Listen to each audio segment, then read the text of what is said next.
Bem-vindos a mais uma live para os canais Birei Noor Brasil e Descomplicando a Cabalá no YouTube. Hoje o tema é interessantíssimo, na minha opinião. Bom, Ô, Sérgio, fale. ficou legal essa imagem atrás aí, viu? Gostou? Ficou legal essas palavras atrás aí. É uma imagem sobre Cabalá, né? O Yoran gostou também.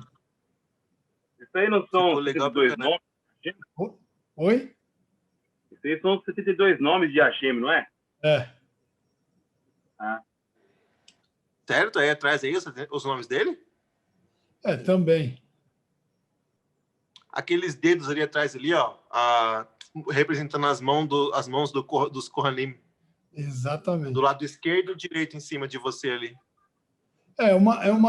Isso é uma imagem cabalística, que eu achei que tinha tudo a ver com a aula, e quem descobriu essa imagem achou foi meu genro Everton, marido da minha filha Cristiane, que é quem edita depois os vídeos e coloca no YouTube. Ele é meu grande auxiliar aí, ele e minha filha. É, deixou o canal lá em cima agora, hein? Deu alto nível. Ficou legal, né? Bom, vamos começar, senão depois acaba o tempo aí, a gente não consegue, pelo menos, bater papo e responder as perguntas. Como sempre, eu gosto de preparar um texto para não deixar nada em branco, para não esquecer. Afinal de contas, a idade vai chegando e a gente vai esquecendo. Então, se vocês puderem mutar os microfones, eu vou começar. O efeito do pecado em Caim. Como se sabe, se Adão, que foi criado no sexto dia, se ele tivesse esperado até a noite do Shabat para procriar com Eva, os mundos teriam sido retificados. O que quer dizer isso, rapidinho? Eu já falei lá nos outros vídeos sobre Eva, da verdadeira história e tal, que eles escolheram vir para esse mundo mais baixo, que é o mundo que a gente vive, para retificar o mundo. Se Adão tivesse esperado até o Shabat, o início, esperado terminar a sexta-feira, começar o Shabat, nada do que a gente está vivendo teria acontecido, mas o plano de Deus era outro. Porém, como não esperou, Caim nasceu com uma mistura de bem e mal. Caim é o primogênito.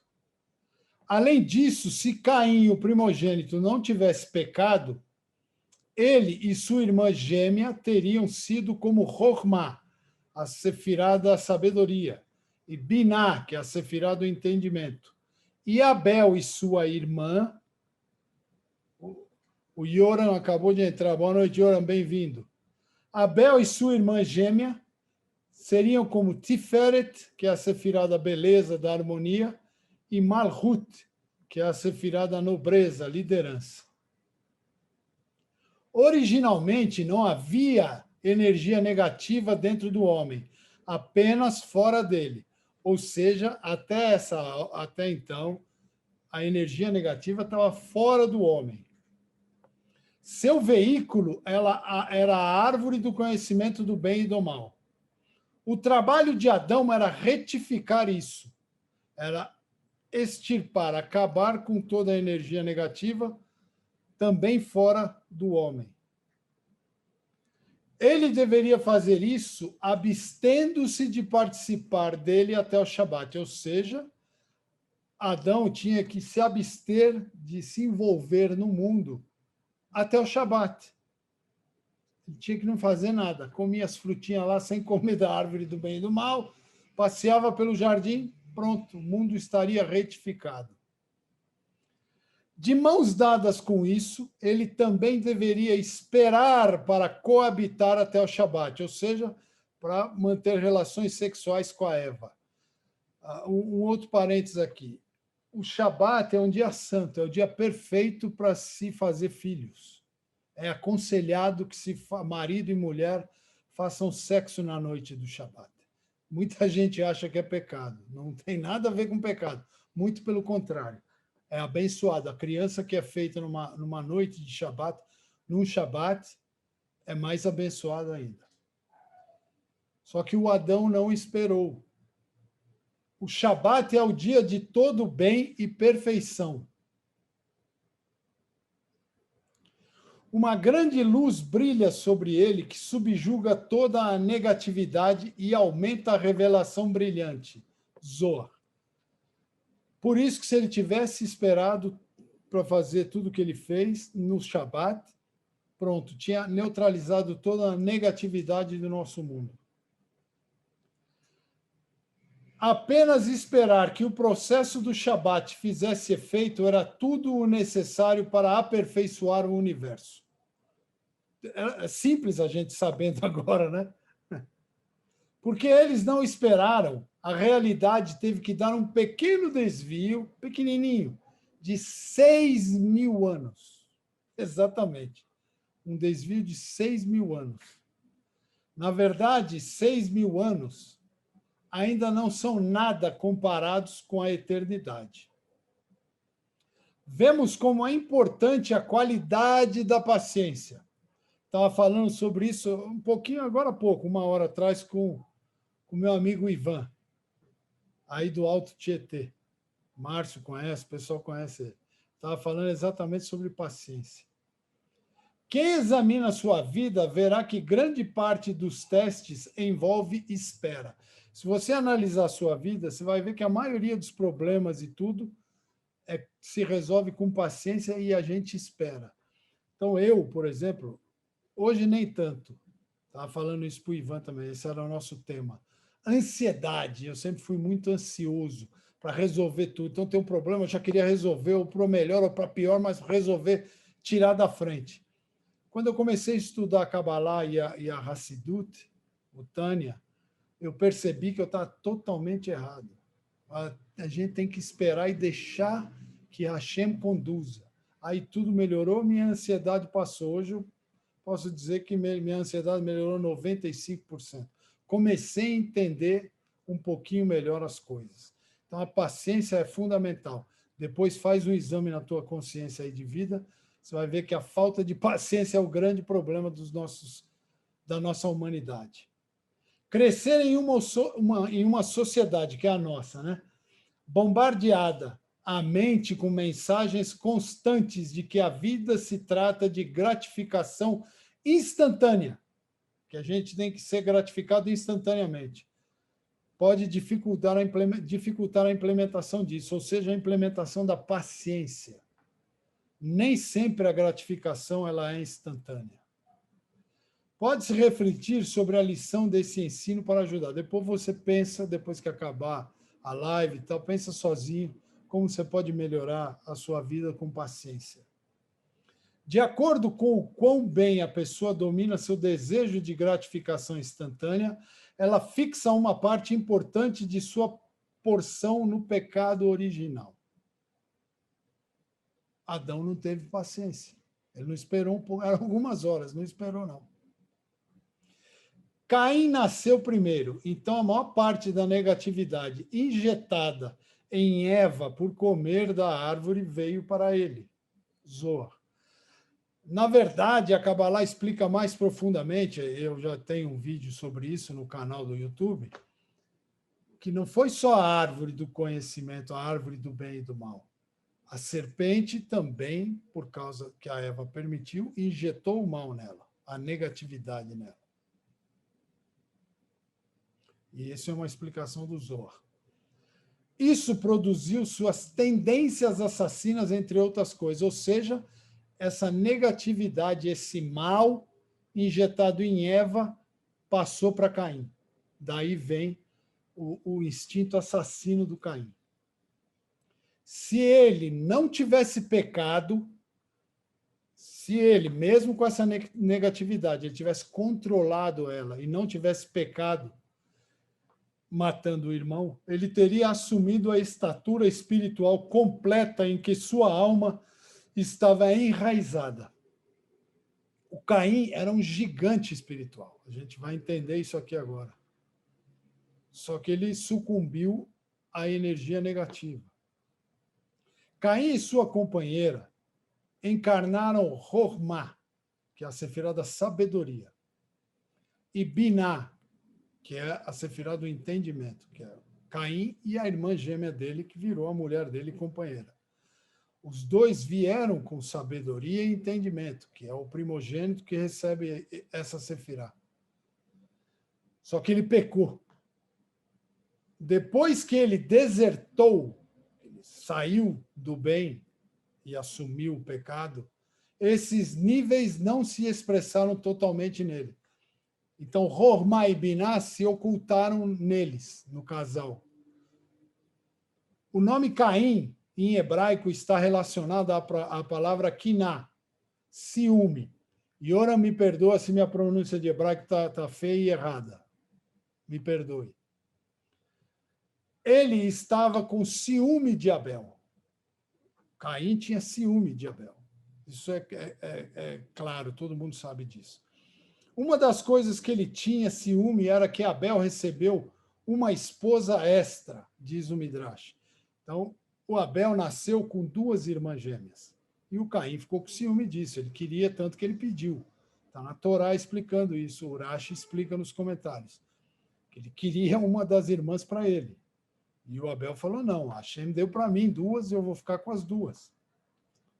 A partir daqui, vemos que Caim e sua esposa eram uma expressão de Hormá, sabedoria, repetindo para gravar bem. Hormá, a sefirá de sabedoria, e Biná, a sefirá do entendimento. Abel e sua companheira eram de Zeirampim. Zeirampim, resumidamente, é o aspecto revelado de Deus, que tem 2 esposas. Deus, o Zeirampim tem 2 esposas. Rahel, Raquel e Léa. Portanto, Abel tinha 2 esposas também. Abel é do bem. Hormá e Biná são muito mais elevadas do que Zeirampim e seus aspectos femininos. Ou seja, Caim era mais elevado espiritualmente que Abel. Tá? O Zohar explicando aqui. Frequentemente a pessoa vê o que a outra pessoa tem e deseja, sem perceber que ela tem algo muito maior. O que quer dizer aqui?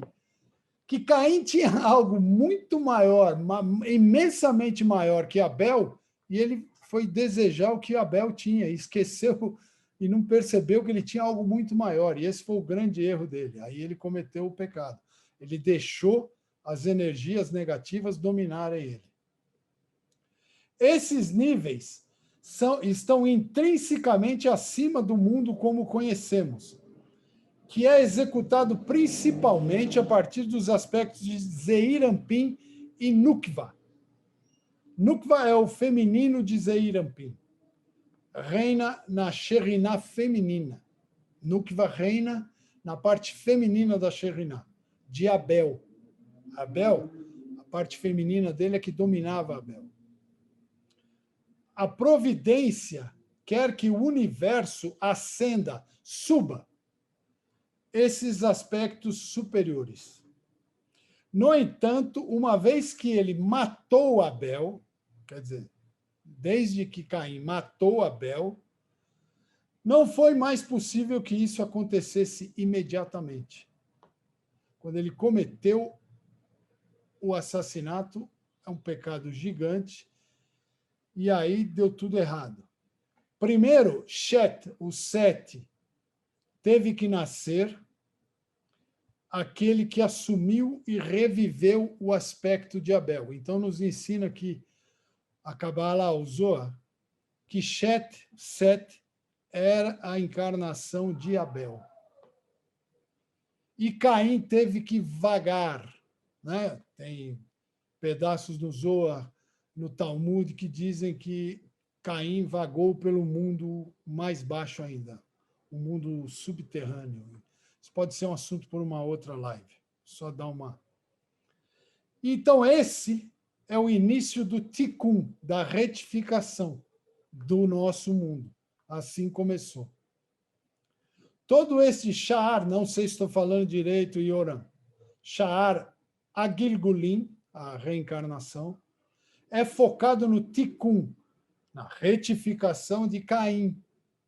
Então, Caim tem que fazer o Tikkun para retificar o mundo inteiro. Como trazer as superenergias para a frutificação neste mundo, ou seja, as superenergias boas, positivas, para frutificarem no nosso mundo. Mais tarde na história, Esaú e Jacó, os dois têm ligação. Esaú tem ligação com Caim, Jacó tem ligação com Abel. Eram como Caim e Abel. Se Esaú fosse justo, presta bem atenção nessa parte que é super interessante. Se Esaú fosse justo, ele teria superado Jacó. Porque o primogênito é de Hormá, da sabedoria. E Jacó, que nasceu depois, é de Tiferet, é da beleza e do equilíbrio. O Zohar chama Tiferet de filho de Hormá. Então, Esaú era muito maior, ele era predestinado a tomar o lugar, a ter o lugar de Jacó. Na verdade, Jacó tomou o lugar dele por causa do pecado que ele cometeu. No entanto, visto que Esaú pecou, o direito do primogênito foi tirado dele. E Jacó recebeu uma porção dobrada. Ou seja, Jacó recebeu a porção dele e mais a de Esaú. Ele recebeu o dobro. Portanto, em seu aspecto de Jacó, ele corresponde a Tiferet, beleza e equilíbrio, enquanto em seu aspecto de Israel, ele corresponde a Hormá, sabedoria. Este é o significado de Isaac amava Esaú, porque seus adornos estavam em sua boca. Isso aqui está citado em Gênesis 25, 28. Ele entendeu o potencial fenomenal de Esaú e quis revelá-lo. Ou seja, o pai dele, Isaac, sabia o potencial que tinha Esaú e queria revelá-lo, mesmo depois do pecado, mesmo sabendo de tudo, de onde ele vinha, sabia que ele queria revelar, e aí sim Esaú podia retificar o mundo. Armadilhas. Não estou vendo Esaú nos seus contatos.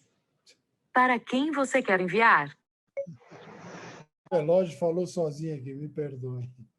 Armadilhas referem-se à riqueza de faíscas superenergizadas que ele viu na raiz de Esaú. Qual é a raiz de Esaú? Caim.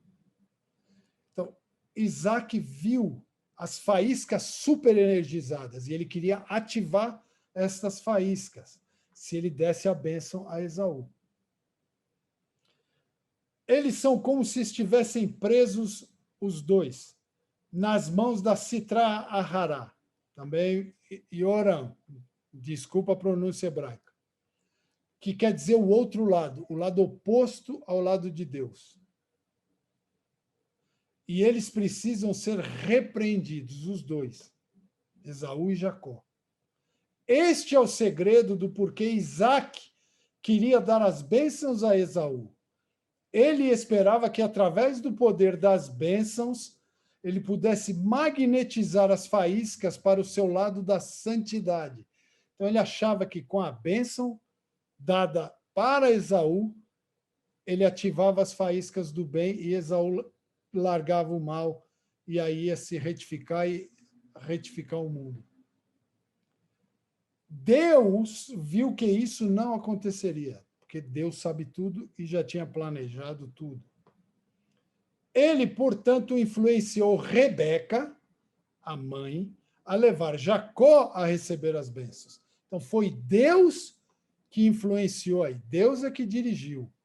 Sempre Deus. Não foi a Rebeca da cabeça dela, não. Deus conduziu tudo. Tudo abaixo é como acima. Tudo nesse mundo é como no mundo de cima. Diz o Zohar. Os temas raiz acima foram programados na realidade no processo de criação para que pudessem se manifestar no homem abaixo. Ou seja, Deus criou lá em cima, no mundo de cima, para se manifestar aqui no nosso mundo. antes que a ordem deste universo fosse divulgada, havia no mundo, na verdade, antes que a ordem desse universo fosse divulgada, o universo que a gente vive, havia o mundo de Tohu, o Tohu, caos, o mundo do caos, assim chamado por causa do estado caótico que prevalecia lá. Então tem um monte de história. Eu mandei um vídeo no nosso grupo de WhatsApp essa semana falando exatamente da criação do mundo através do caos que era. Bem interessante. Muita luz foi derramada nos recipientes e eles se estilhaçaram. As luzes partiram e voaram acima, ou seja, a luz divina voltou, ela foi para espatifou, os recipientes aqui embaixo não tiveram força para segurar essa luz, que não é uma luz do sol, já expliquei isso, é a luz divina, e ela voltou de onde veio. Os cacos caíram e dele saiu a Sitra Hará, o outro lado, o lado oposto a Deus, o lado negativo. Assim começou a negatividade. Imediatamente, um processo de reparo foi iniciado, ou seja, explodiu os recipientes. Os cacos desses recipientes foram para Sitra Hará. Imediatamente, esse negativo que entrou no mundo teve que se iniciar um reparo. E aí começou o mundo a ser retificado.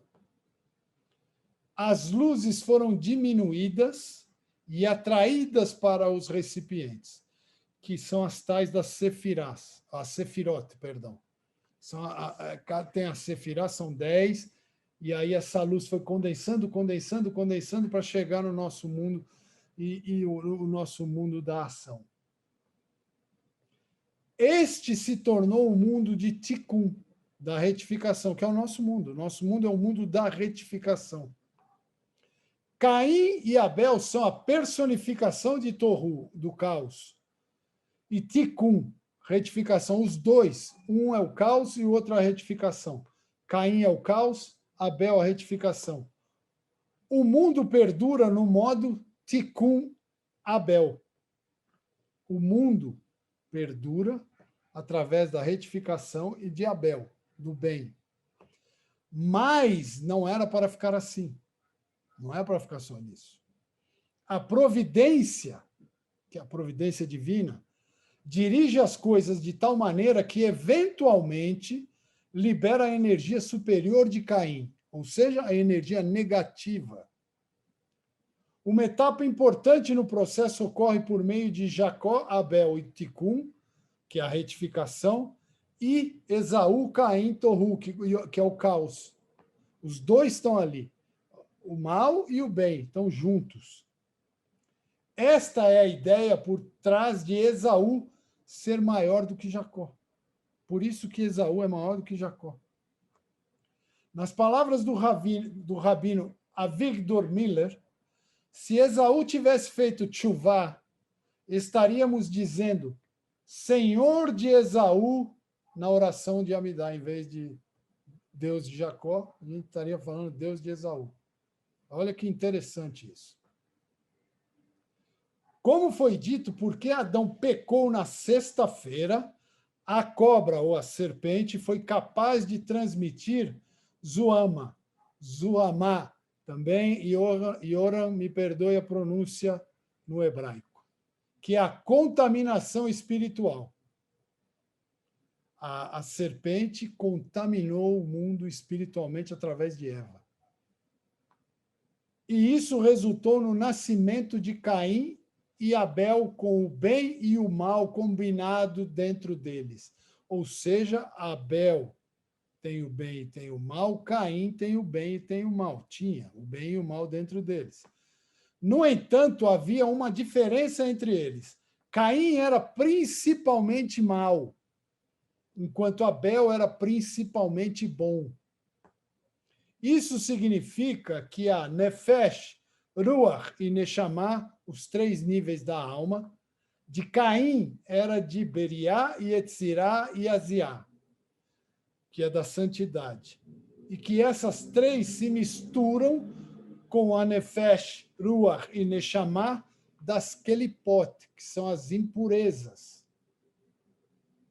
No entanto, Abel, embora como Caim, em que sua Neshama, Ruach, Nefesh, repetindo os três níveis de alma que a gente tem, que todo mundo tem, também era de Beriá, Yetzirá e Aziá, de santidade.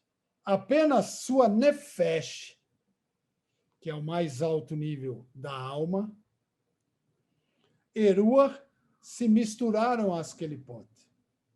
Assim, sua Neshama permaneceu completamente boa, sem nenhum traço de mal. Assim era Abel.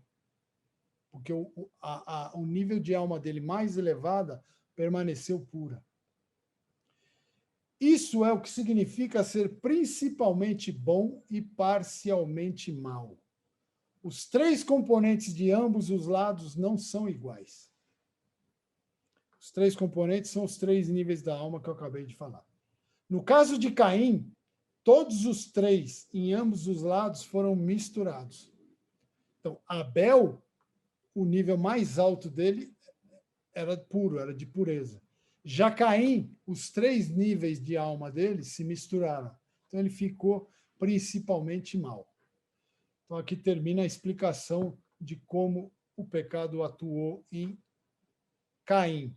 Na semana que vem eu já vou adiantar, eu vou falar sobre Abel, aí vai ser só dedicado a Abel, que também é muito interessante. Agora, se alguém tiver alguma pergunta, quiser fazer, quiser falar alguma coisa, sintam-se à vontade, que eu acho que a gente ainda tem um bom tempo. Tem 12 minutos. Certo. O Márcio. Fala, Márcio. Pergunta e comentário junto. Em uma determinada parte do vídeo aí da sua aula, você falou assim que Caim ele estava mais elevado do que Abel, né? Isso, né? Ele era mais elevado, ele era maior do que Abel, os níveis de Neshama, porque ele era o primogênito. Então ele tinha uma função muito maior, mas ele pecou e aí ele perdeu esse posto. Então, porque se a gente vê o Tânia dessa semana que tá sendo passado, né, os estudos diários, tá falando sobre essa parte da conexão, né, tá falando até do derramamento de sêmen em vão, como que o filho ele é concebido, que começa pelo cérebro do pai, a intenção do pai. Então, o ser humano, de acordo com a intenção, no momento ali do ato da mãe e do pai, né, vai ser mais ou menos o que vai ser o filho ali, né, o nascimento dele, como vai ser a índole dele, né? Então, assim, pelo fato da Eva ter tido aquela relação com a serpente, mesmo assim sendo pelo Tânia de hoje, né, mesmo sendo uma coisa proibida, Caim ainda pegou boas coisas ainda daquela união. Sem dúvida, sem dúvida. Muita coisa. Ele podia ser grande se ele tivesse feito o ticum dele, se ele tivesse se arrependido.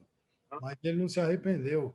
E aí ele matou o irmão. Aí, com a morte, não teve... Mas, voltando a dizer, foi um planejamento divino isso. Tinha que acontecer. Só que ele tinha o livre-arbítrio que a gente sempre fala aqui nas lives.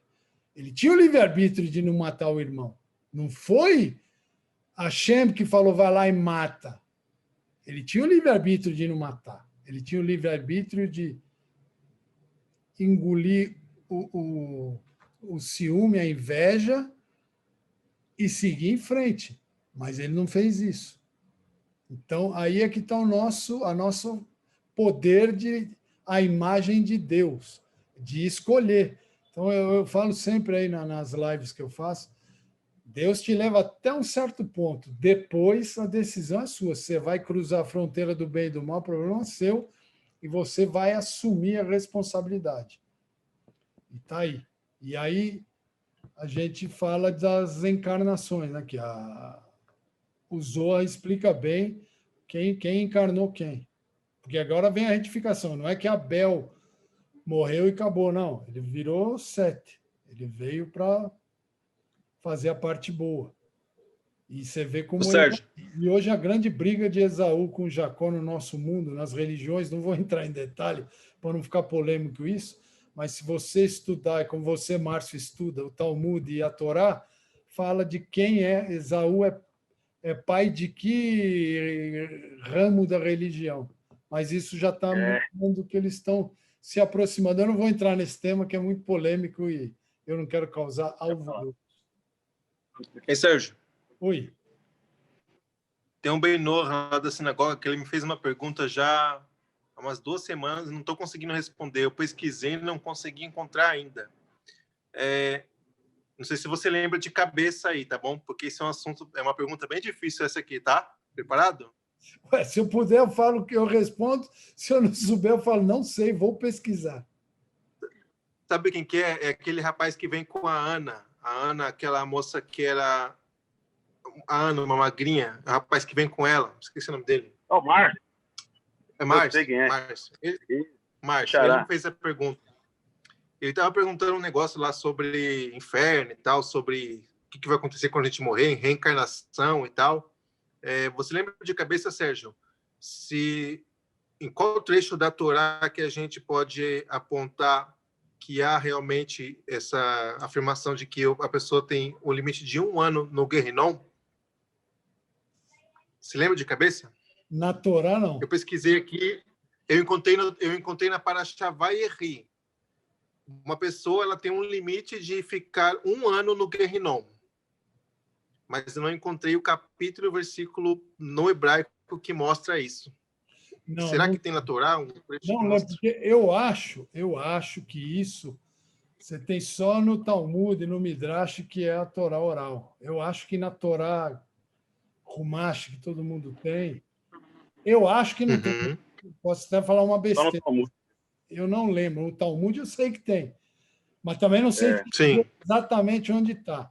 Mas é 1 ano, porque eu já fiz um vídeo sobre isso. Geralmente 11 meses no máximo, não chega a 1 ano, que é a retificação da alma, e as mulheres não vão para o Guerrinom, só os homens. A mulher vai direto. Sério? Caramba! Foi uma dessas lives que você não participou. A mulher vai direto.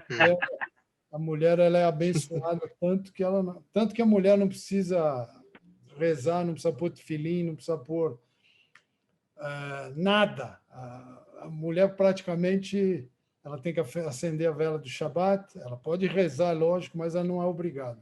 A mulher é uma bênção gigante de Deus e muita gente acha que a mulher está em segundo plano no judaísmo. Muito pelo contrário, a mulher está em primeiro plano. A mulher é mais forte e maior do que o homem. Ela não está isentada de tudo, de rezas. É isentada de rezas que você precisa fazer no certo tempo. Isso ela tem o privilégio dela. Ela é bem mais elevada de nós, com certeza. É isso aí, seu Yuri. Por isso também a mulher pode ver homem na hora que ele vai cantar e homem não pode ver mulher cantando. Ortodoxos. É isso aí. Porque ela é mais elevada, ela não vai atrás. E homem sempre pode cair. Exatamente, Yuri. É que eu já simplifico para ficar mais fácil para entender. Mas é isso mesmo. A mulher é muito mais evoluída que o homem. E falando só um pouquinho que você falou de reencarnação, com a chegada do Mashiach, então acabam as reencarnações. Diz uns estudos que eu fiz essa semana que a maioria das pessoas, igual nós, que estamos vivendo nessa geração, não reencarna mais. Essa é a última reencarnação. Só os bebês que vão nascer. Mas quem já está vivo não reencarna mais. O Mashiach está bem na esquininha aí, já está chegando e falando, aí, pessoal, cheguei, acabou a bagunça.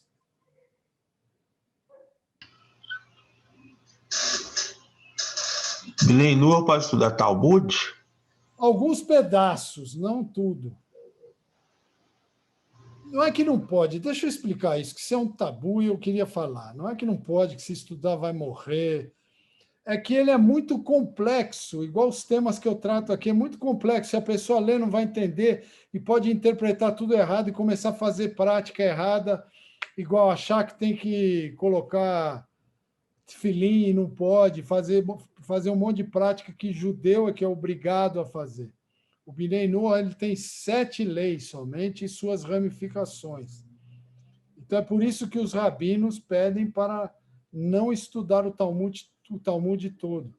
Então, você tem que falar com o rabino e falar, rabino, quais as partes do Talmud que é ligada a Binei Noah, e aí você estuda. Mas não que isso é uma proibição mortal, não é. Não é mortal. Tem que saber estudar, tudo tem que saber estudar, inclusive a Kabbalah. Se você não estudar e não entender, pode fazer mal. Os historiadores que muitos estudantes de Kabbalah, anos atrás, ficavam loucos, porque começavam a ler e fazer experiências, e aí realmente mexe com a cabeça, porque é uma força espiritual muito grande. Então tem que tomar cuidado com esse lado místico. É por isso que os rabinos falam que não é bom Binei Noah estudar Talmud. E também para judeus, a maioria das vezes, estudar Talmud, essas coisas, você precisa estudar mais que um, sempre em grupo, que ajuda também para mexer menos com a cabeça. É isso aí, Yoran, é verdade. Porque é bem complexo, é difícil de entender. A própria Kabbalah, eu tento simplificar, descomplicar, por isso que eu falo de uma maneira bem simples, bem só para dar uma base, né? Mas se eu começar a falar de uns outros assuntos que eu leio aqui, já teve uns assuntos que eu falei em outros vídeos, tem gente que fala, você é louco, isso aí não tem no meu Tanar, não tem no meu Rumash. Mas no Tanar e no Rumash não tem mesmo, vai estar nos comentários, vai estar no Talmud, vai estar no Zohar. Então é difícil. Então, aí os rabinos preferem não entrar nessa área com tanta profundidade como eu estou tentando fazer, porque eu tento fazer de uma maneira mais simples. Tá bom? É isso. É como se, tipo, fizeram vários tipos de livros explicando vários tipos de temas diferentes da Torá. Só isso. Zohar, mais para a parte mística, Talmud, mais leis, eu acho, né? Tem alguns que eu vi lá na sinagoga. Regras para o dia a dia, tefilim. Não, mas o Talmud tem muita coisa do que fala o Zohar. Por exemplo, tem um pedaço no Talmud que fala da Eva com a serpente, da relação sexual entre Eva e a serpente, dos 10 pecados. Tem outros que falam sobre Shabbat também, tem o Shulchan Aruch também. O Shulchan Aruch o Shulchan Aruch eu tenho aqui, eu leio, e é só sobre lei judaica. Mas o Talmud não, o Talmud fala sobre misticismo, o Márcio acompanha, ele sabe disso. Fala umas coisas lá que se a gente pega e traz aqui, para quem não está aprofundado no assunto, fala, esses caras estão loucos, isso é mentira, não existe, inventaram. E não é. O Talmud, na verdade, é a Torá oral. É a Torá que Deus falou para Moisés, e Moisés foi passando de boca a boca até que um dia se autorizou a escrever toda essa cultura oral, porque era só oral. O próprio estudo que eu mando aí nos grupos do Rumash que eu tenho, que tem um trecho da Torá, que toda a Torá tem, e aí tem a explicação de Rashi, que aí faz todo sentido. Porque se você ler às vezes, só o pedacinho normal que está no teu Tanar, você não entende. Parece uma história de 1000 anos atrás, 2000, 3000. Quando tem a explicação do Rashi, aí você fala, poxa vida, tudo faz sentido. Então é isso. A gente vive 100 anos e não aprendeu 10%. Oi, pessoal. Infelizmente o tempo do Zoom acabou.